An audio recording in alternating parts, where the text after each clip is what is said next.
Astaghfirullah. Bismillahirrahmanirrahim. Assalamualaikum warahmatullahi wabarakatuh.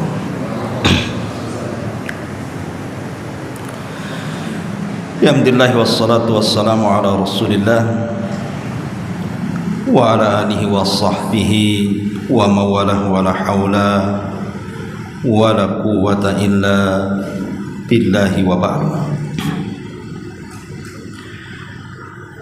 Alhamdulillah, segala puja dan puji hanya milik Allah subhanahu wa ta'ala. Salawat dan juga salam kita hadiahkan kepada Rasul kita Nabi besar Muhammad sallallahu alaihi wa ala alihi wasallam. Ma'asyiral muslimin wal muslimat rahimani wa rahimakumullah. Pembahasan di malam hari ini, karena sebentar lagi kita akan menghadapi bulan Muharram,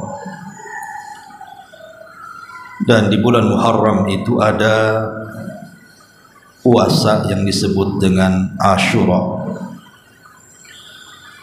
Maka malam ini kita akan mengupas seputar sejarah adanya puasa Asyura. Bagaimana puasa ini kemudian disyariatkan bagi kita kaum muslimin. Padahal puasa ini adalah puasa yang dilakukan juga orang-orang Yahudi. Lalu apa faedahnya? Kemudian bagaimana sejarahnya?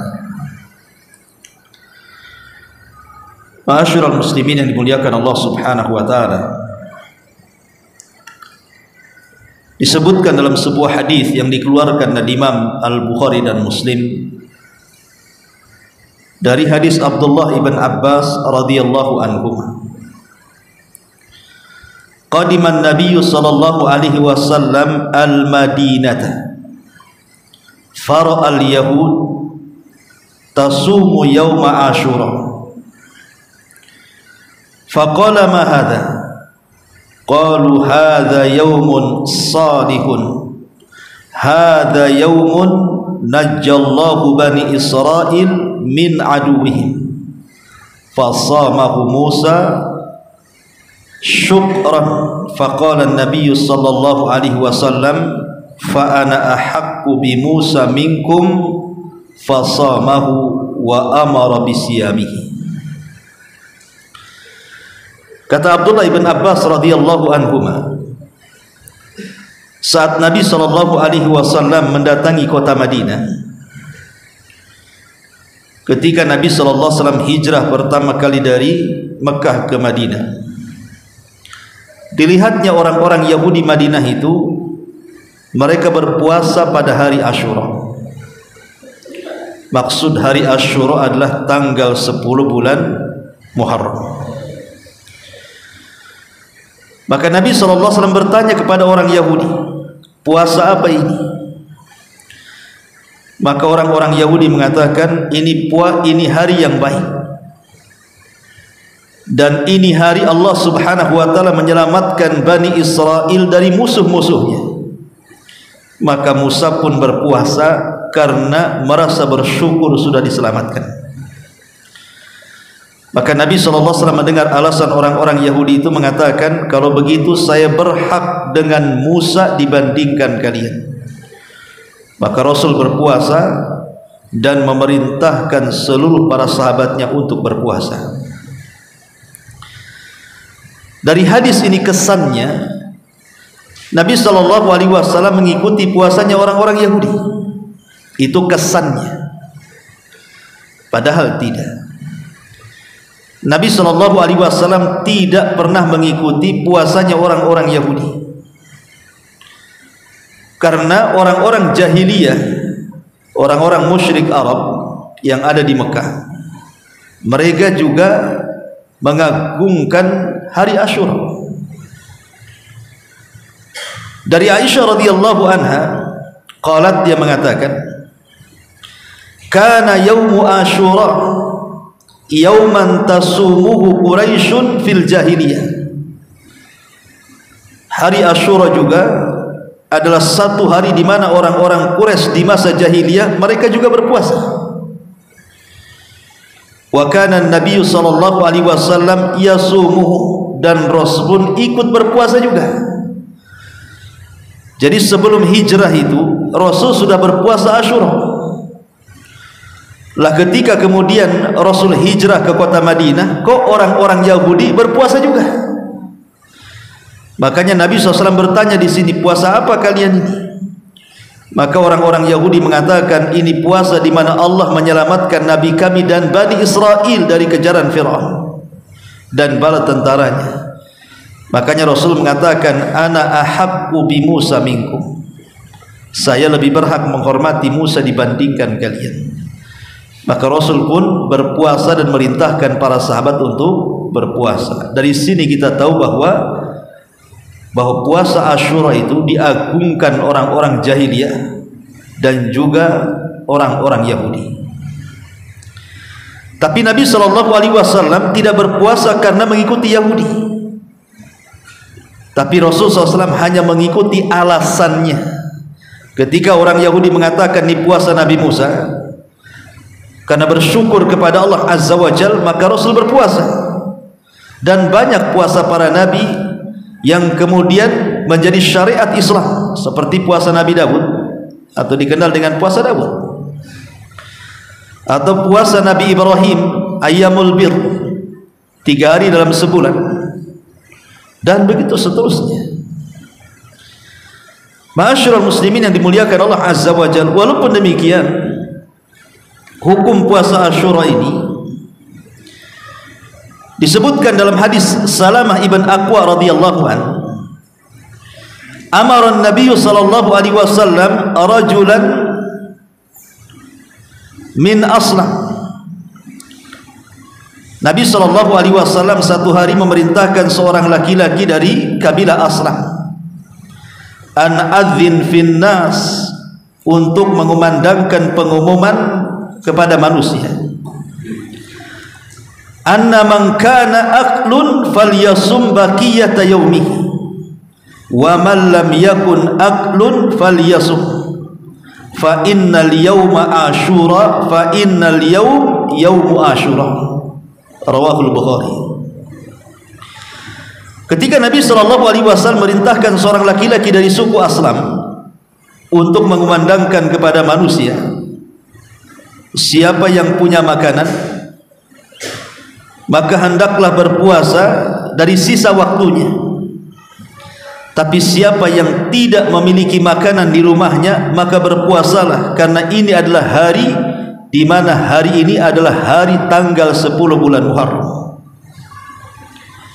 Dari sini menunjukkan bahwa puasa Asyura itu sunnah hukumnya, karena dalam riwayat yang berpuasa silahkan berpuasa, yang tidak puasa pun tidak apa-apa.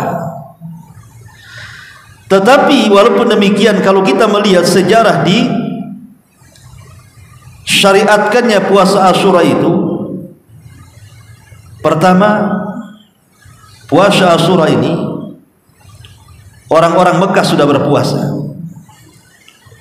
berdasarkan hadis yang tadi kita baca. Kemudian yang kedua, sesampainya Nabi SAW ke Madinah, rupanya orang-orang Madinah pun, maksudnya orang-orang Yahudi pun berpuasa, dan Rasul berpuasa kemudian memerintahkan sahabatnya berpuasa. Dan itulah puasa wajib pertama dalam Islam. Puasa pertama wajib dalam Islam itu puasa Asyura, tanggal 10 bulan Muharram.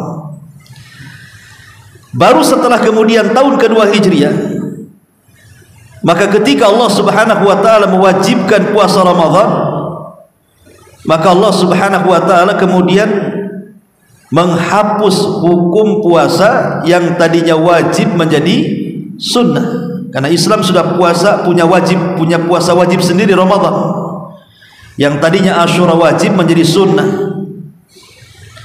Kemudian ketika Nabi SAW di akhir hayatnya Banyak para sahabat yang protes kepada Rasul dan mengatakan, Rasul, kalau kita berpuasa tanggal 10, Yahudi juga puasa tanggal 10, nanti orang mengira kita mengikuti Yahudi.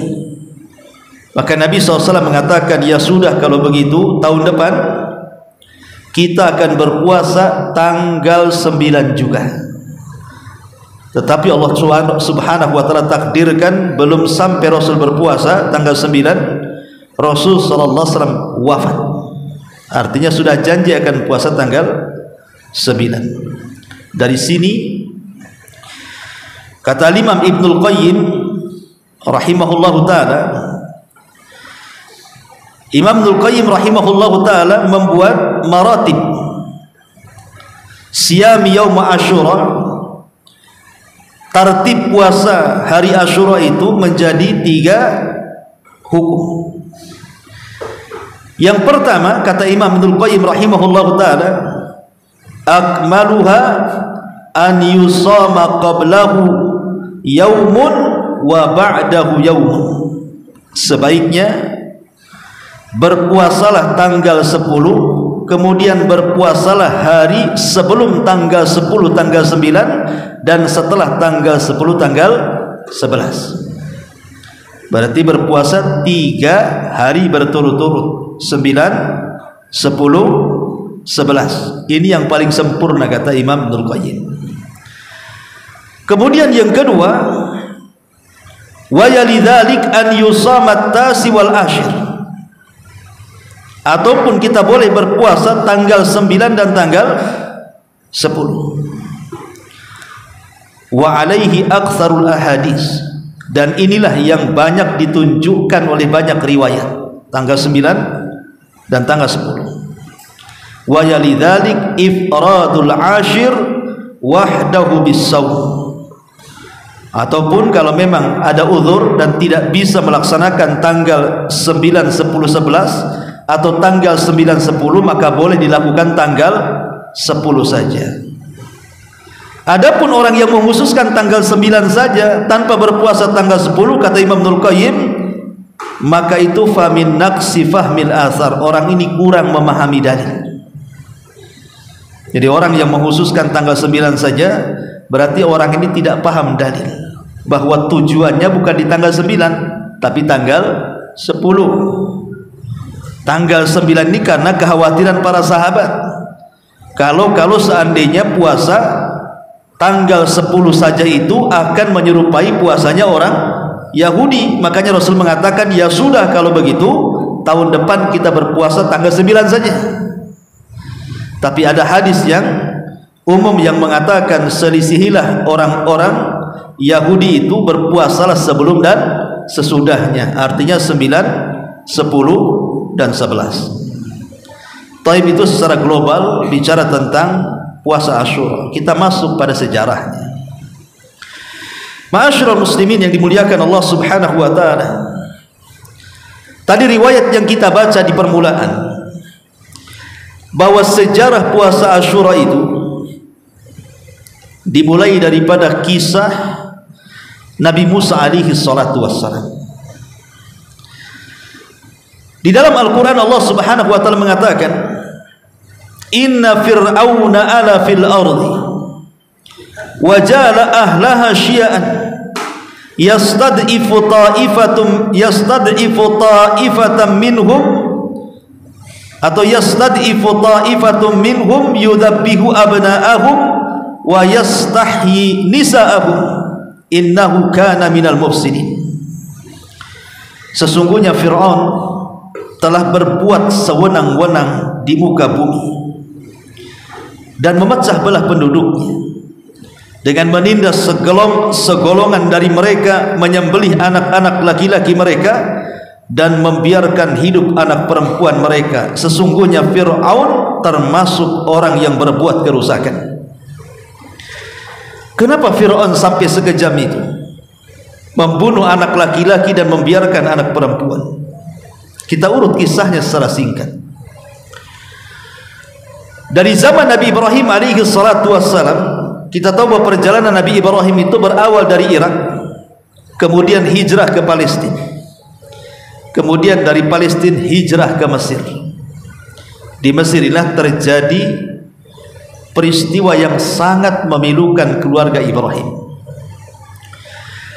di mana istrinya Sarah kemudian diculik oleh Raja Fir'aun kala itu dan hampir digagahi kehormatannya, kalau bukan karena Allah subhanahu wa ta'ala menyelamatkan Sarah dan juga Ibrahim alaihissalam dari kezaliman Raja Mesir itu.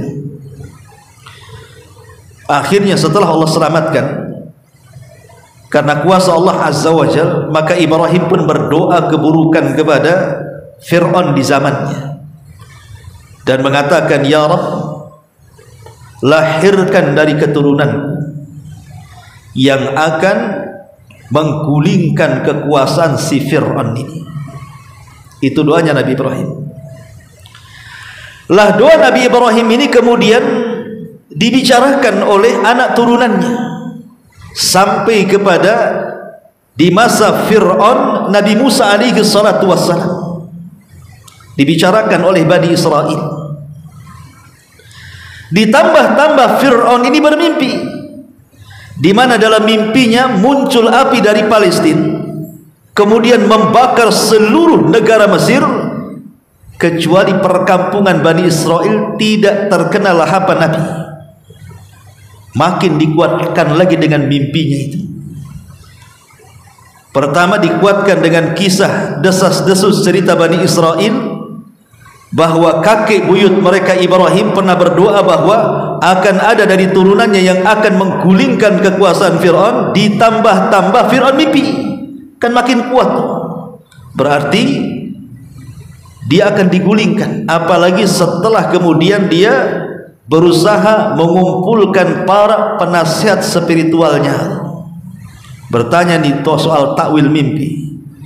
Maka sepakat para dukun itu memberitahu bahwa akan lahir seorang bayi dari Bani Israel yang akan menggulingkan kekuasaan Fir'aun.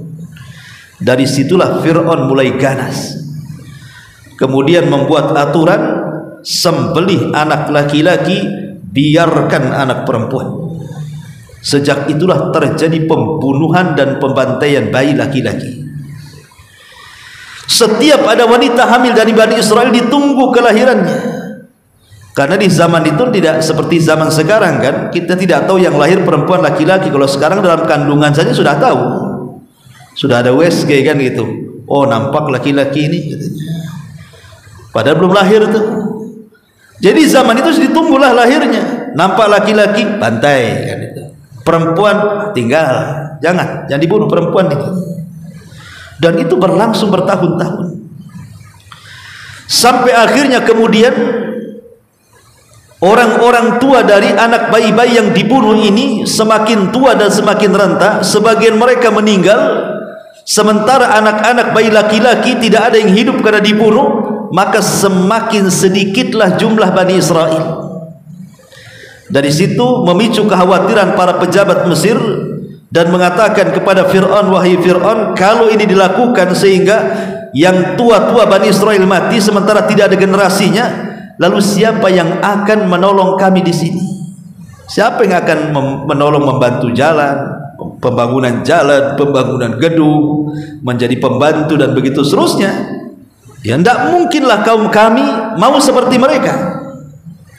Akhirnya kemudian dibuatlah kebijakan, kalau begitu kita buat 1 tahun pembantaian, 1 tahun pembiaran. Lah di saat tahun pembiaran tidak ada pembantaian, lahirlah Nabi Harun.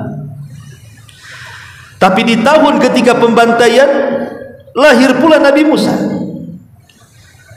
Tetapi ketika kehamilan ibundanya, Allah subhanahu wa ta'ala menutupi itu sehingga tidak ada yang tahu bahwa Ummu Harun ini sedang hamil Nabi Musa. Sehingga ketika kemudian lahir tidak ada yang tahu. Dan subhanallah, salah satu irhasat keajaiban Nabi Musa adalah ketika Nabi Musa lahir ditanamkan kecintaan Allah kepadanya.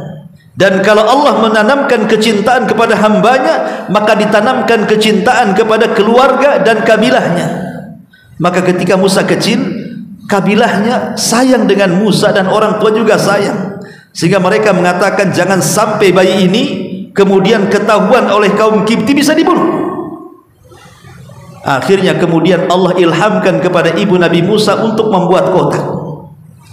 Dibuatlah kotak kepada seorang Bani Israel dengan minta dipercepat pembuatannya. Namanya kotak, buru-buru dibuat tentu tidak akan bagus, asal-asalan, namanya cepat kan gitu ya.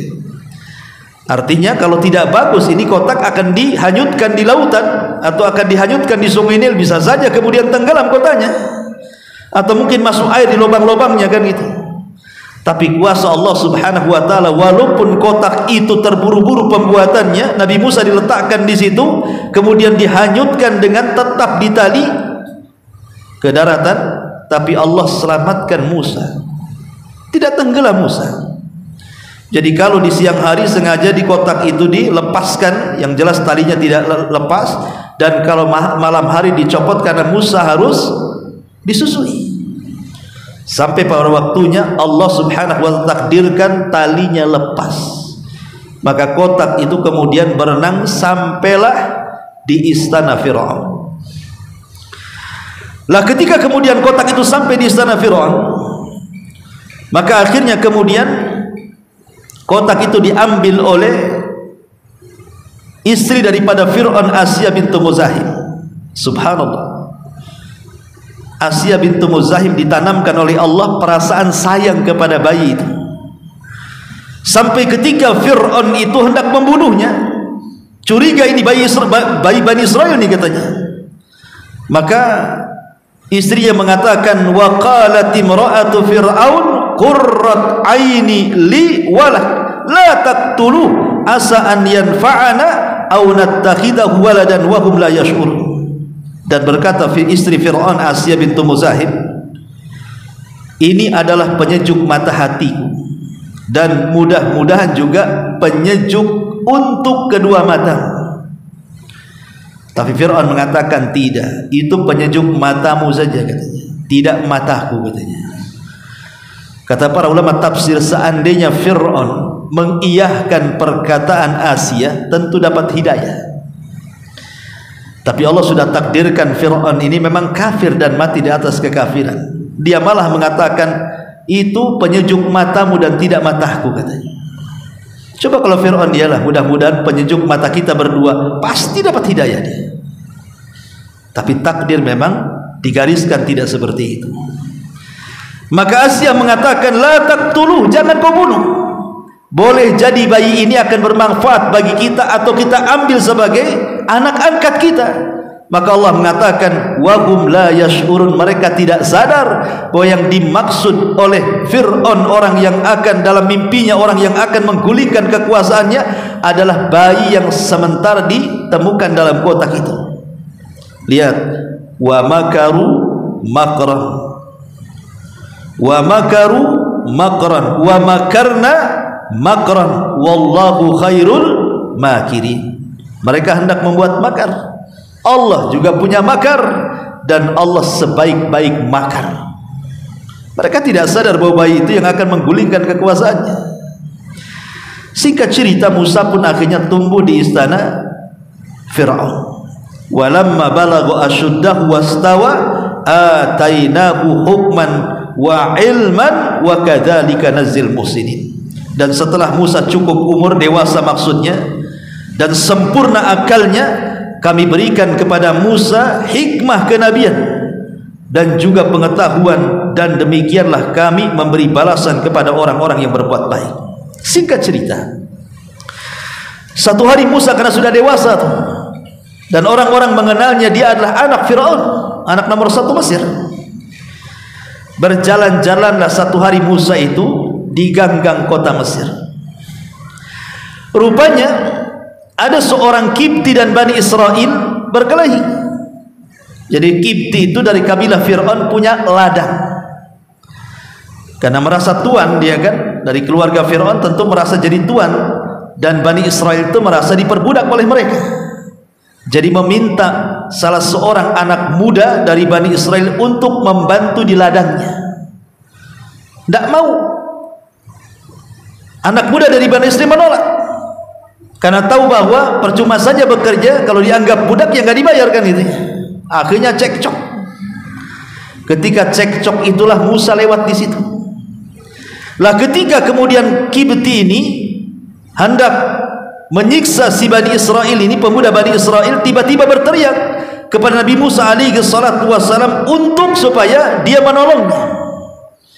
Maka Musa pun kemudian menolongnya, tapi masalahnya ketika Musa hendak melerai keduanya, tiba-tiba si Kibti ini melayangkan pukulan kepada Musa, dan Musa kemudian menahannya dan melemparkannya kemudian mati. Bayangkan, Musa ini hanya nangkis saja, bisa mati orang yang ditangkis itu. Gimana kalau nonjok? Ya. Makanya Allah Subhanahu wa taala katakan, wa dakhalal madinata, di sini ala hini ghaflati min ahliha fawajada fiha rajulaini yaqtatilani hada min syi'atihi wa hada min aduwihi fastaghathahu alladhi min syi'atihi ala alladhi min aduwihi fawakazahu Musa faqada alaihi. Musa pun memasuki kota ketika penduduknya sedang lengah.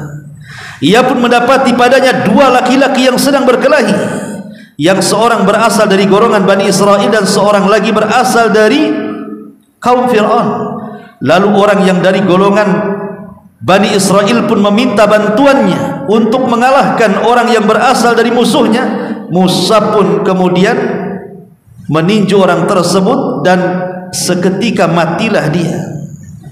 Artinya Musa tanpa sadar membunuhnya. Kemudian Musa mengatakan, hadza min amali syaitan, ini adalah perbuatan syaitan, aku enggak bermaksud membunuhnya.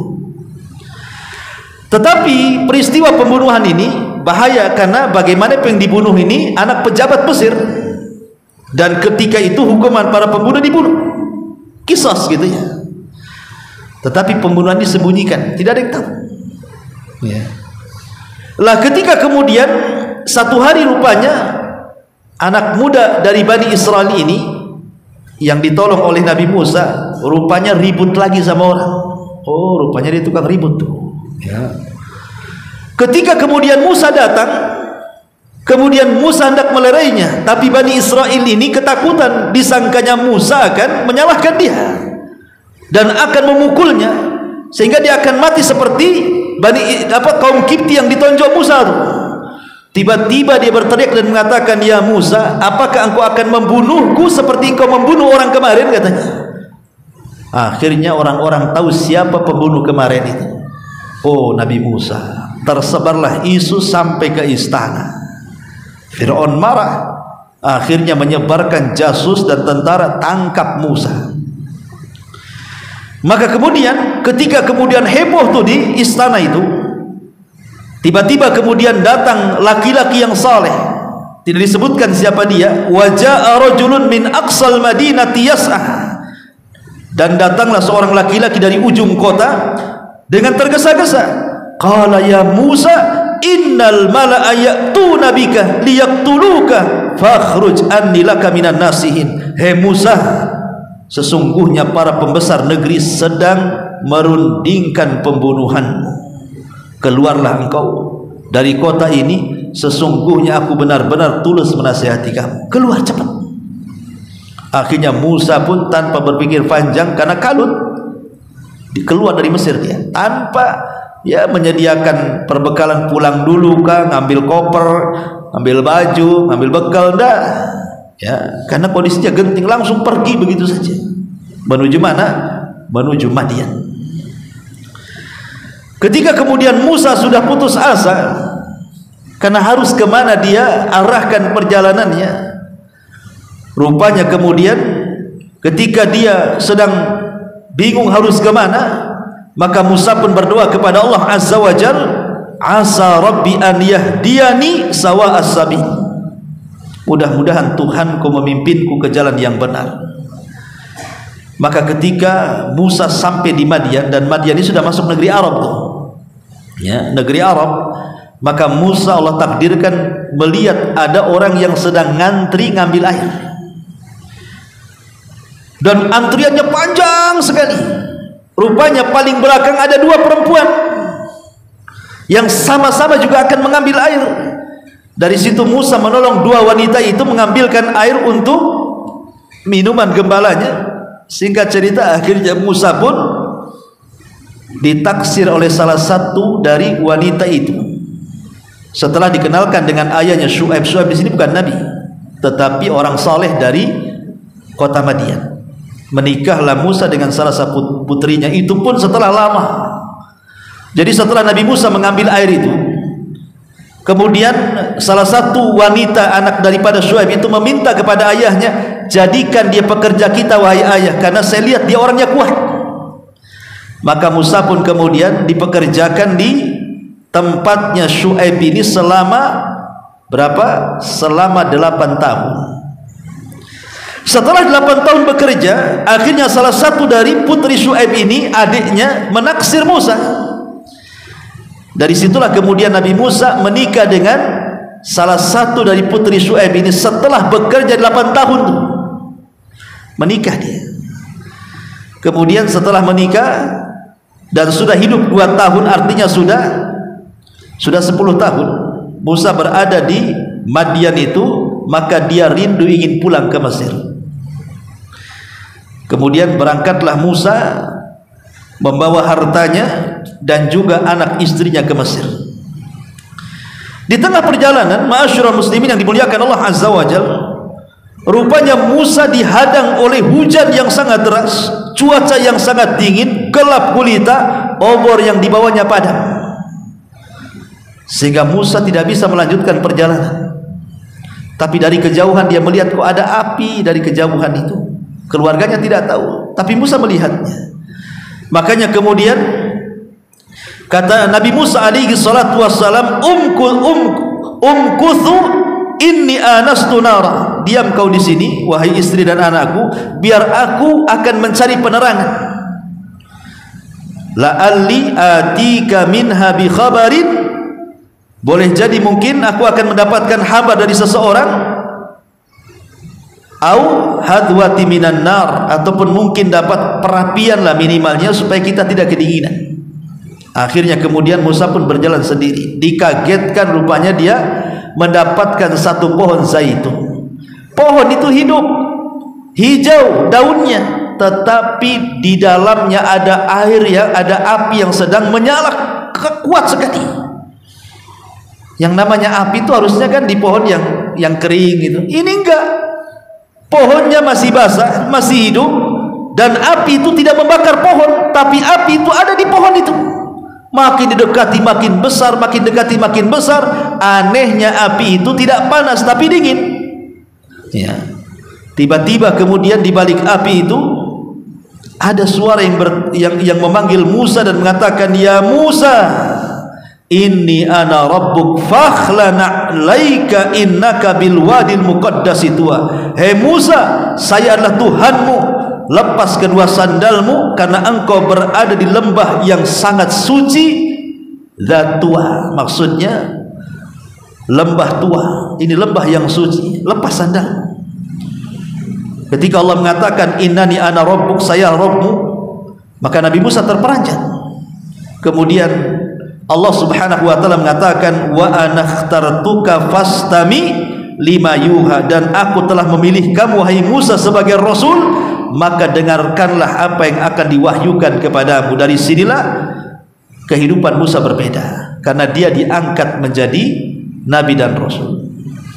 Ma'asyiral muslimin yang dimuliakan Allah Azza wa Jalla, lah ketika kemudian Musa pun berdialog dengan Allah Subhanahu wa taala di balik api itu, Allah Subhanahu wa taala kemudian bertanya kepada Musa soal tongkat yang dibawanya dan mengatakan, itu apa yang di tanganmu tuh? Maka Musa mengatakan, ini tongkat untuk aku berjalan, atau aku gunakan untuk menjaga kambing-kambingku dan macam-macam kegunaannya. Maka Allah mengatakan, ya Musa, lemparkan tongkatmu. Tiba-tiba kemudian tongkat itu dilempar, jadi ular besar. Ketakutan Nabi Musa. Kemudian setelah itu, jangan takut wahai Musa, dekati ular itu, ambil ekornya, maka dia akan menjadi tongkat kembali. Maka mendekati dengan takutnya, diambil ekornya, kemudian berubah jadi tongkat kembali. Kemudian kata Allah, masukkan tanganmu di kainmu, dipesakmu. maka akan mengeluarkan cahaya dari tanganmu. Bahkan Musa masukkan tangannya, ketika dikeluarkan pokoknya tangannya menjadi obor gitu ya, terang di mana-mana gara-gara tangannya. Dan itu permulaan mukjizat Nabi Musa. Akhirnya kemudian sebelum Musa pergi dari tempat itu, Allah Subhanahu wa taala menyerahkan satu tugas kepada Musa, idhab ila fir'auna innahu tagha. Kau harus berangkat ke Mesir, dakwai Fir'aun, dia orang yang melampaui batas. Akhirnya Musa pun setelah sampai di Mesir, kemudian berjumpa dengan keluarganya. Ketika hendak menuju Fir'aun, takut dia. Kenapa takut? Karena dia tidak fasih ngomongnya. Ini yang dihadapi orang nomor satu Mesir. Tetapi dia punya abang namanya Harun, dan dia meminta kepada Allah Azza wa Jal, akhi Harun huwa afsahu minni lisanan, ya Rabb, aku punya saudaraku Harun, dia kalau ngomong itu fasih sekali, jadikan dia temanku dalam berdakwah dan jadikan dia seorang nabi. Akhirnya Allah Subhanahu wa taala menjadikan Harun nabi karena syafaatnya Nabi Musa. Singkat cerita, akhirnya kemudian Musa pun berangkat dengan Harun menuju Fir'aun. Mulailah kemudian mereka berdialog dengan Fir'aun. Ketika kemudian Nabi Musa dan juga Harun sampai kepada Fir'aun, kemudian berusaha untuk mendakwahi Fir'aun, maka Fir'aun tersinggung, kemudian mulai mengancam Musa akan membunuhnya dan mengatakan, daruni aqtul Musa, wahai kaumku, biarkan aku bunuh Nabi Musa. Kurang ajar dia. Kemudian Musa mengatakan, wahai Fir'aun, bagaimana kalau seandainya aku ini betul seorang nabi dan aku punya mukjizat, apakah setelah aku tampakkan mukjizatku kau tetap akan membunuhku? Kata Fir'aun, ya, tetap kubunuh, katanya. Tiba-tiba ketika Musa melemparkan tongkatnya jadi ular, Fir'aun pun ketakutan, kemudian hampir lari. Bayangkan Tuhan bisa lari. Fir'aun kan ngaku Tuhan, ana rabbukumul a'la, saya Rabb kalian yang sangat tinggi. Lihat ular takut, masa Tuhan takut ular? Kemudian ketika Musa memasukkan tangannya, tiba-tiba bercahaya, makin takut lagi. Kata Fir'aun, oh, kedua orang ini tukang sihir nih. Ya, akhirnya Fir'aun tidak jadi membunuh keduanya, bahkan menantang, gini saja, aku akan kumpulkan tukang-tukang sihir, mari berduel dengan tukang-tukang sihirku, kata Fir'aun. Kata Nabi Musa, oke, kira-kira kapan tuh kejadiannya? Jadwalnya kapan?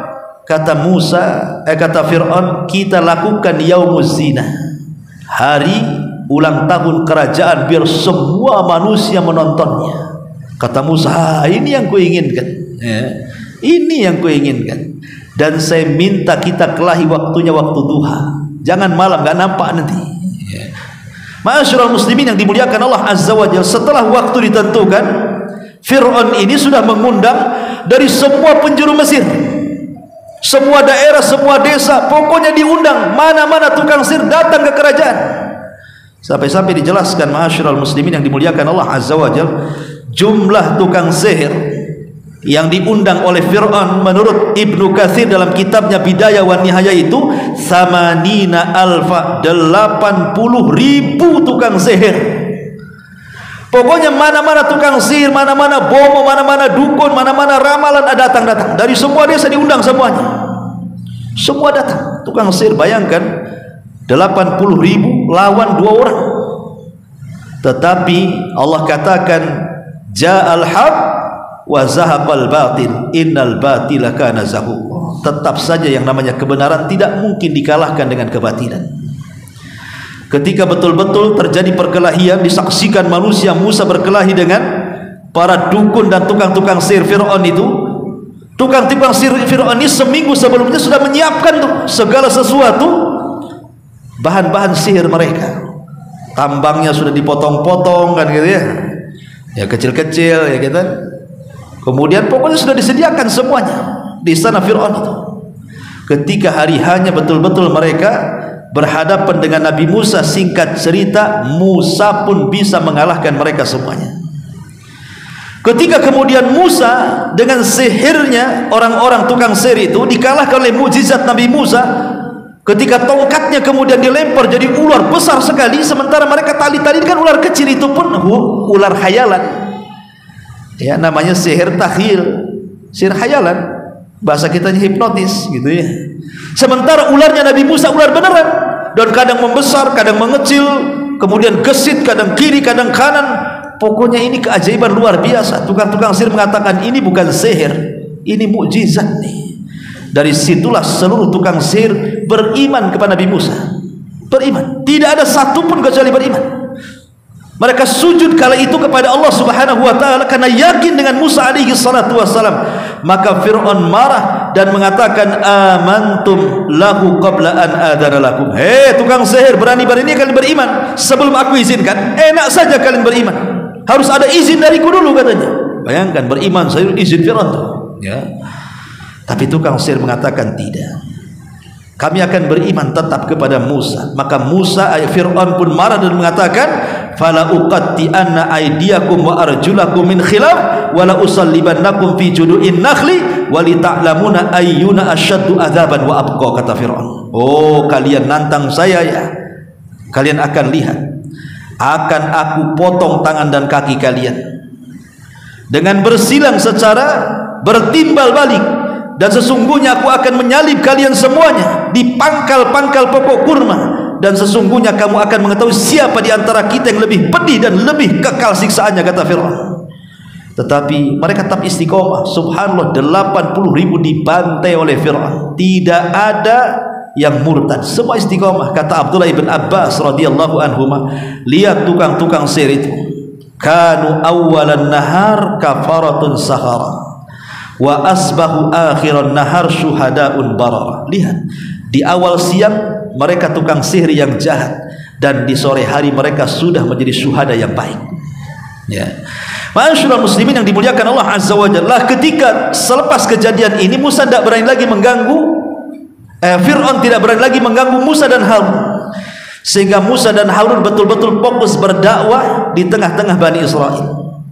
Terus berdakwah sampai pada waktunya. Rupanya kehidupan Mesir tidak bisa merubah Bani Israel. Ini Bani Israel ini harus dihijrahkan ini kayaknya, baru dia bisa berubah.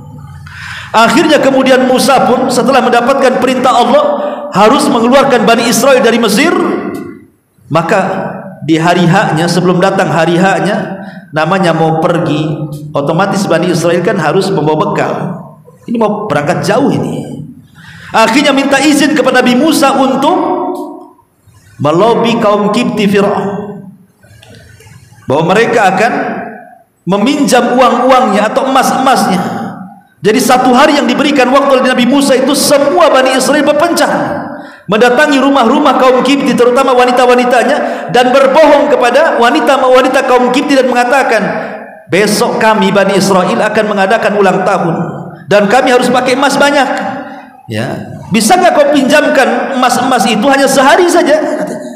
Akhirnya oleh wanita-wanita Kipti dipinjamkan oleh majikan-majikannya itu. Rupanya nipu. Setelah dapat emasnya, besoknya mereka berangkat dengan Nabi Musa. Berarti emas hasil curian tuh. Makanya nanti ada kisah emas-emas itu kemudian karena hasil curian mereka merasa bersalah, kemudian dilempar, dipungut sama Samiri, dibuat patungan sapi. Nah ceritanya nanti ya. Tapi itu kan cerita lain. Lah ketika betul-betul kemudian Bani Israel dengan Musa ini berangkat menuju Palestina, ini Fir'aun ini dengan mata-matanya sudah tahu bahwa mereka akan kabur. Maka kemudian Fir'aun menyiapkan bala tentara yang besar, kemudian menyusul mereka. Lah kemudian saling kejar-kejaran antara Musa dan Bani Israel dengan Fir'aun dan bala tentaranya. Ketika sampai kemudian di lautan, jalan buntu, tidak ada lagi jalan, Bani Israel mulai cemas dan mengatakan, inna la mudrakun. Wahai Musa, lihat tentara Fir'aun sudah melihat kita, sementara depan kita lautan. Kita akan dibantai seperti mereka membantai tukang sihir.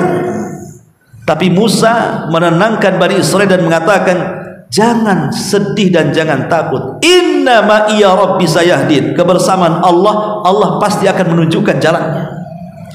Akhirnya Musa pun kemudian diperintahkan Allah untuk mementung atau memukulkan tongkatnya di lautan. Tiba-tiba kemudian lautan itu belah dan menjadi 12 jalan. Maka Bani Israel masing-masing kabilah melewati jalan yang sudah dibelah di lautan itu. Setelah kemudian mereka sampai di pinggir lautan, kemudian Fir'aun mengejar. Ketika sampai di pertengahan lautan, maka tiba-tiba Allah perintahkan Musa untuk memukulkan dari seberang tongkatnya kembali. Tiba-tiba kemudian lautan itu menyatu, dan disitulah tepat pada tanggal 10 Muharram Fir'aun pun ditenggelamkan. Fir'aun pun ditenggelamkan. Ketika Fir'aun tenggelam ini, ma'asyiral muslimin yang dimuliakan Allah Subhanahu wa taala, dijelaskan dalam surah Yunus, wajawazna bi bani Israil al-bahra fa'atba'ahum fir'aun wa junudahu baghyan wa udwanan hatta idza adrakahul gharaqu qala amantu annahu la ilaha illa alladhi amanat bihi banu Israil wa ana minal muslimin. Dan kami, ketika kemudian kami selamatkan Bani Israel melintasi lautan, kemudian Fir'aun dan bala tentaranya mengikuti mereka untuk mendolimi dan menindas mereka, sehingga ketika Fir'aun hampir tenggelam, dia mengatakan, aku beriman bahwa tidak ada Tuhan melainkan Tuhan yang dipercaya oleh Bani Israel, dan aku termasuk orang-orang yang beriman. Tiba-tiba Fir'aun taubat pula di situ. Maka Allah katakan, al-an qad asaita qablu wa kunta minal mufsidin. Mengapa baru sekarang wahai Fir'aun kau beriman, padahal sesungguhnya engkau telah durhaka sejak dulu. Engkau berbuat kerusakan, baru taubat sekarang setelah akan tenggelam, ya. Dalam riwayat yang disahihkan oleh Syekh Albani rahimahullahu taala, bahwa saat Fir'aun ini hendak bertobat dan mengucapkan iman kepada Allah Azza wa Jalla, Jibril datang, kemudian mengambil tanah, kemudian dimasukkan ke mulut Fir'aun agar Fir'aun tidak mengucapkan bertobat kepada Allah Azza wa Jalla. Disebutkan ketika Fir'aun mengucapkan amantu annahu la ilaha alladhi amanat bi banu Israil, faqala Jibril ya Muhammad falau ra'aitani wa ana akhudhu min halil bahri fa adussuhu fi fihi makhafatan an tudrikahur rahmah. Ketika Fir'aun mengatakan aku beriman dengan apa yang diimani Bani Israel, Jibril mengatakan, wahai Muhammad, kalau engkau tahu saat aku memasukkan tanah ke dalam mulut si Fir'aun itu, supaya dia tidak mendapatkan rahmat Allah, karena orang seperti itu tidak layak bertobat, kata Jibril. Akhirnya kemudian Fir'aun pun meninggal, tenggelam. Lah Bani Israel ini dari kejauhan gak yakin kalau Fir'aun itu mati, ya. Paling mati tentaranya mungkin, ya. Biasakan raja itu kan dia paling diam saja, serbu gitu kan. Paling itu tentaranya aja yang mati, itu paling dia masih hidup katanya. Bani Israel ngayal kan, Fir'aun sudah mati masih gak percaya lagi. Akhirnya kemudian Nabi Musa alaihi salatu wasallam berdoa kepada Allah agar ditampakkan jasadnya Fir'aun itu, supaya Bani Israel melek matanya bahwa Fir'aun itu sudah mati. Maka Allah mengatakan, fal yauma nunajjika bi badanika litakuna liman khalfaka ayah wa inna katsiran minan nas an ayatina laghafilun. Maka pada hari ini kami selamatkan badanmu wahai Fir'aun, supaya kamu dapat menjadi pelajaran bagi orang-orang yang datang sesudahmu, dan sesungguhnya kebanyakan dari manusia lengah dari tanda-tanda kekuasaan kami. Nampak, itulah Fir'aun. Udah mati dia. Coba ya. Allahu a'lam apakah sekarang yang dimumikan di Mesir itu Fir'aun yang ada di zaman Nabi Musa gitu ya, yang disebut dengan Ramses yang kedua, ataukah Fir'aun yang lainnya, wallahu a'lam. Ya kalau iya ya boleh jadi kan. Kalaupun tidak, maka kita yakini bahwa Fir'aun itu tidak hancur badannya, diselamatkan badannya untuk menjadi sebuah bukti bagi orang-orang setelahnya. Dan kita tahu bahwa tenggelamnya Fir'aun tepat di tanggal 10 bulan Muharram, dan Nabi Musa merasa bersyukur karena diselamatkan Allah dari kejaran Fir'aun dan tentaranya. Dia pun berpuasa yang sekarang disebut puasa Asyura. Itulah di antara sejarah adanya puasa Asyura. Subhanakallah bihamdika asyhadu an la ilaha illa anta astaghfiruka wa atubu ilaik. Allahu ta'ala alam. Assalamualaikum.